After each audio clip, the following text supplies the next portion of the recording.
Good afternoon. Take a coin. Flip it. Heads or tails? 50-50. The very definition of random. Except it isn't. If I knew the force of the toss, the angle of the flip, and the air resistance in this room, I could calculate with perfect certainty whether it lands heads or tails every single time.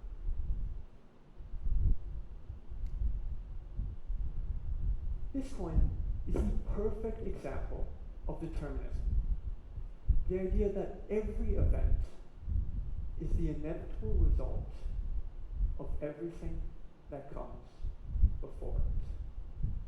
Every thought, every choice you have ever made was encoded in the physics at the moment you were born.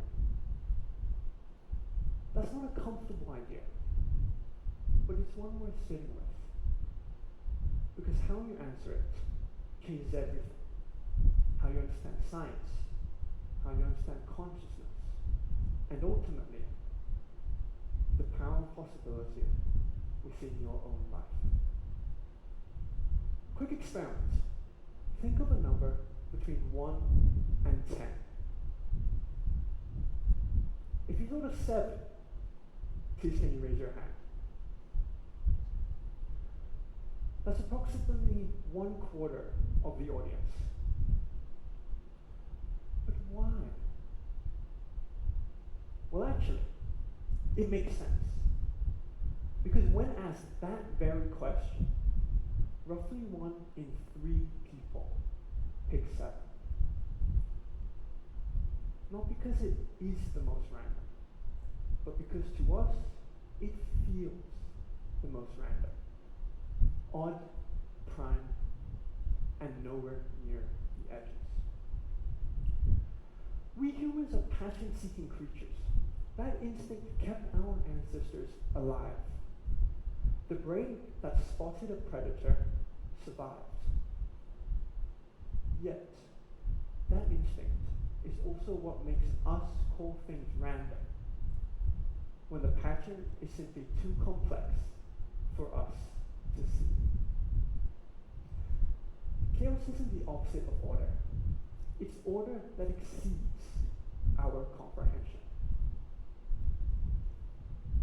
Here's something your computer has been hiding from you. Every shuffle, every password, every loop up in a video game is not random.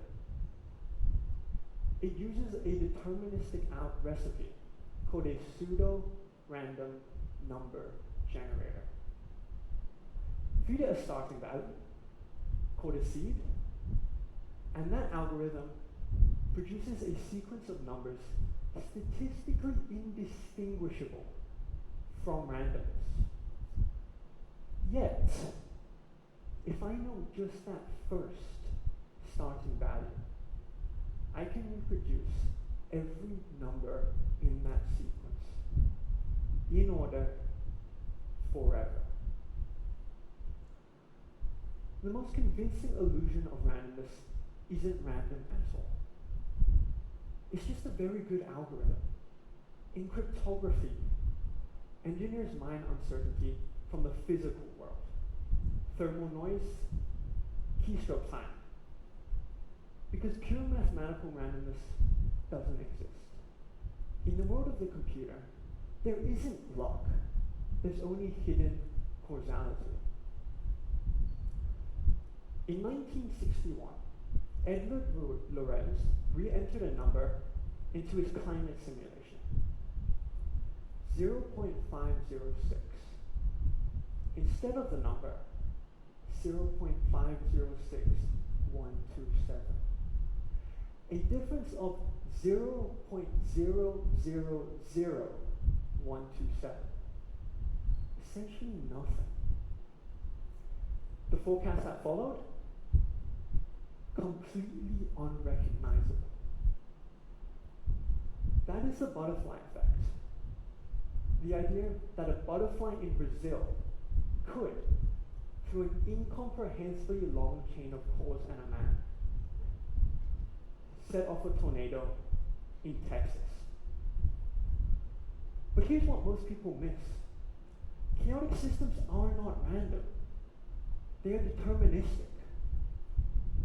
Every molecule in that tornado follows Newton's laws exactly. The chaos emerges purely from our inability to know every initial condition. And yet, inside that storm, something extraordinary happens. If you map a chaotic system's long-term behavior, you would expect it to scatter everywhere, to fill up every possibility with noise. But it doesn't. Instead, the system traces a shape, intricate, geometric, bounded. This is called a strange attractor. And these attractors themselves are fractal.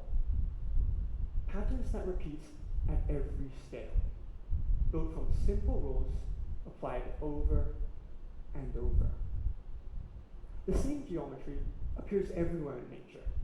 Coastlines, snowflakes, and even galaxies. Order, hiding within chaos. Because chaos and order are not opposites. They're the same thing, viewed from two different distances. In 1814,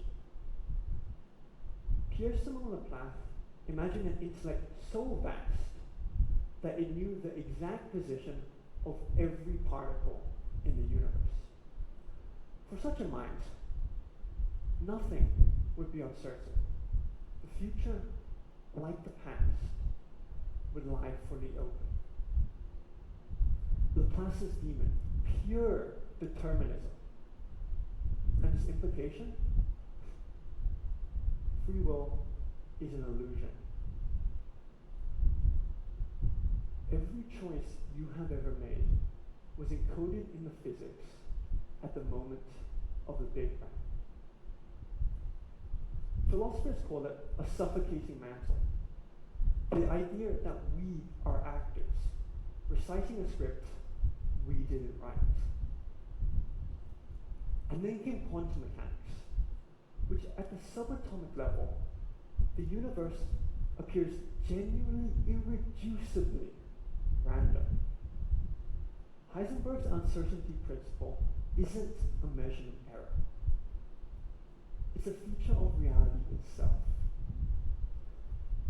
A radioactive atom decays at a moment that cannot, even in principle, be predicted. Or can it? David Bohm proposed a fully deterministic alternative.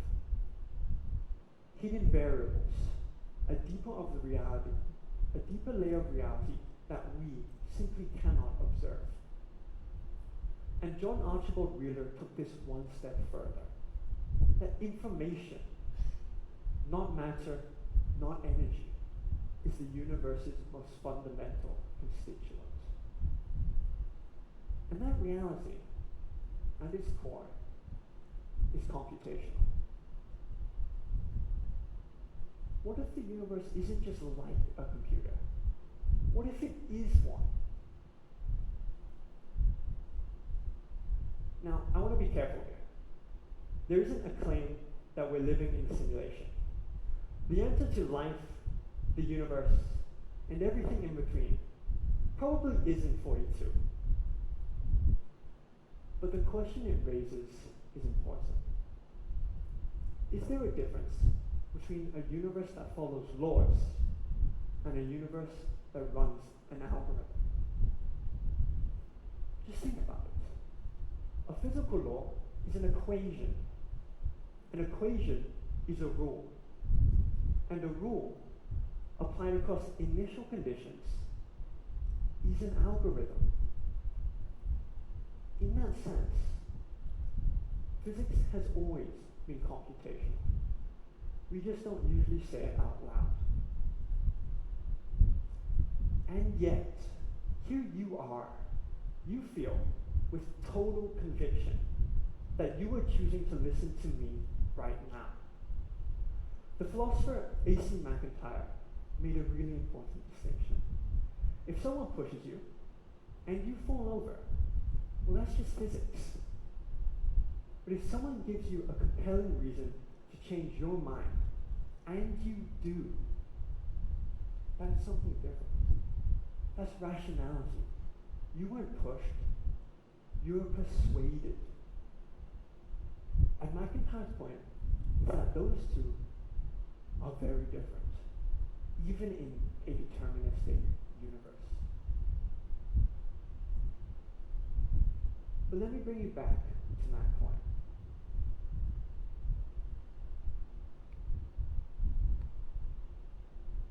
Random, we say. And for all practical purposes, it is. We can't know the initial conditions. We cannot solve the equations in real time. The randomness is real. Not in the physics, but in our relation to the physics. In the gap between what the universe knows and what we know. Well, that gap isn't an ending. It's an opening. Because Turing imagined a machine that could compute anything computable. Shannon showed us that information could be measured. And Mandelbrot illustrated that infinite complexity arises from finite rules.